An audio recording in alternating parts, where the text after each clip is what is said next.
Well, I hope you're enjoying this beautiful summer weather. This is a great time at our church in part because we're beginning a brand new series on Sunday mornings. And we're talking about growing in fruitful service.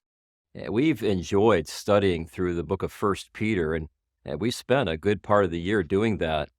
What's interesting about First Peter is there's so much important truth there that I think many of us would say, we could go right back and study through that book again. It's just so important for our souls.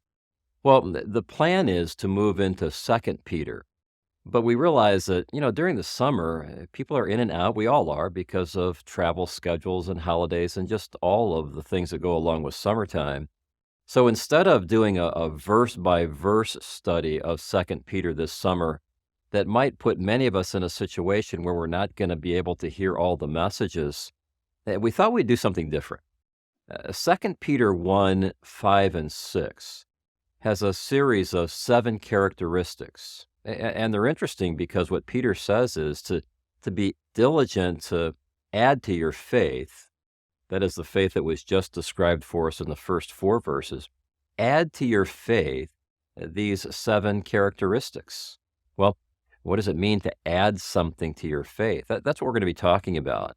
And so for the next series of weeks, we're going to be looking at each one of those characteristics, but we're also going to go to a person in the Old Testament whose life, by God's grace, illustrates that characteristic. That helps us so that we can have a balance between teaching from the New Testament and teaching from the Old Testament throughout the year. But it also means that if you have to be gone for a week or two this summer, it's not going to make you feel like you're behind in what we're studying. And then, Lord willing, beginning this fall, we'll go back and we'll go verse by verse through the rest of Second Peter. Now, here's what that means.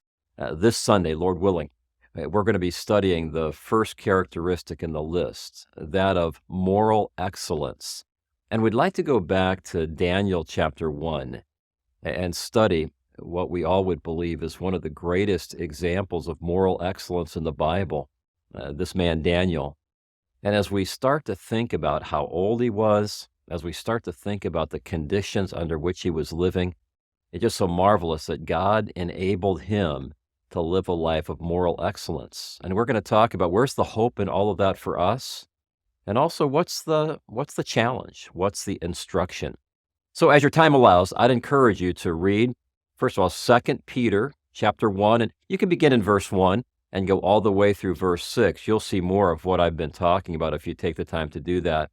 And then also to go back to the Old Testament book of Daniel and read Daniel chapter 1 and think about what it would be like for a teenage boy to be taken captive to another land and still to be able to live like that. That's the kind of moral excellence. That's the kind of integrity that is so needed in our culture. And that's what God wants to build in us as part of his fruit. I look forward to seeing you this Sunday.